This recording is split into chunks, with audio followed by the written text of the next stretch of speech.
Ayan o, pasensya na tayo sa ating camera.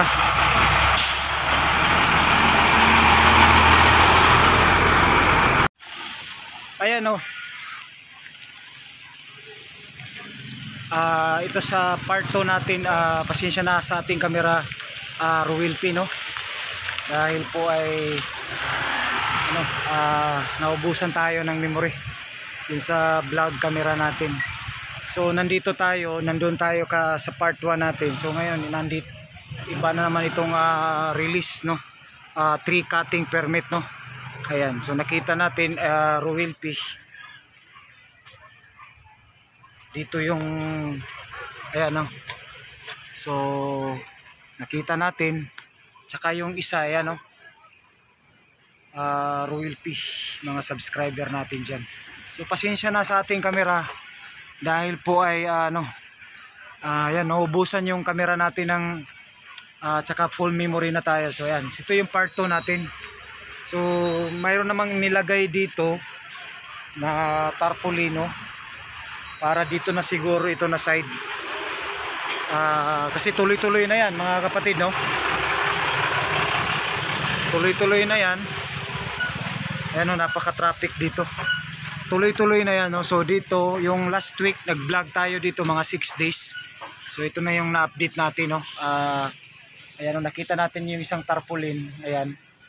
So ngayon pag-update natin, talagang naputol na lahat ng kahoy dito sa area na ito. At saka yan, no, nakita natin yan next. So ito na siguro yung next nila na tarpaulin, no? Ayan. So mayroon naman dito DNR, no? Ayan. So tuloy-tuloy na yan mga kapatid, no? So ayan. So kita natin yan. Yan ang yung may mga saging dyan. So talagang tatagos na yan dyan. Tuloy-tuloy na yan dyan, no? Ruwilpi. So ito yung part 2 natin, no? So sa mga bago natin yan dyan, no? Sa mga bagong subscriber, don't forget to subscribe, like and share, no? Para updated po kayo lagi every time, no? Mag-update tayo dito sa mega project na ito, no? Shout out sa inyong lahat dyan, no? Lalo na sa ating mga subscriber, lalo na sa mga laging sumusuporta kay Ruwilpi, no? Shout out sa inyong lahat. God bless you all. Ayan, no? I hope nasa mabuti tayong kalagayan. So may nakita tayo ditong bagong tarpaulin na naman, no? Talagang para siguro ito dito sa area na ito. Ayan, dito. Kasi talagang napakataas. So tuloy-tuloy na yan. Ayan. So abangan natin sa next natin balik. Dito na naman, no? Hope sana sana tayo, maka-update tayo, no? Para sa next pagputol nila dito, no, sa mga kahoy na ito dito. Ayan, no? So yan, Ruwilpi, maraming salamat and thank you so much. Don't forget, and wag natin i-skip yung ads mga kapatid, no? Para masuportahan lagi natin yung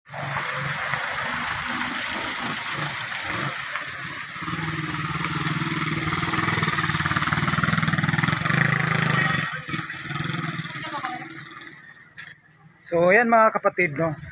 Yan, nalubat tayo. Bali yung mangyayari dito, so naputol na ito. Yan, i-clearing nila ito dito. Tapos maggagawa naman sila dito ngayon ng panibagong butas, no? Drilling para sa post na naman. So bago another naman sila magpatuloy doon, no? Sa pagputol ng kahoy doon, no? So dito muna sila, kumbaga i-clear muna nila ito, at saka ayan, magdi-drilling sila dito para sa pier o poste o foundation ng poste ng tulay dito. Ayan mga kapatid, no? So next, abangan yung next na pag tapos ito dito, no? So malamang ituloy-tuloy na yan, isusunod na yung dyan sa may unahan, no? So ayan, pero i-clearing pa nila ito dito, no? Katulad dun sa kabila, yung malapit dun sa may dagat, no? So nag-drilling na sila, and siguro matagal-tagal pa, siguro may mahigit mga 1 buwan yata dito or something like that. So 3 buwan, depende. So pag na-clearing na yan, nakaputa na dito ng kanila foundation ng poste o pier. So next naman yung portion doon, no.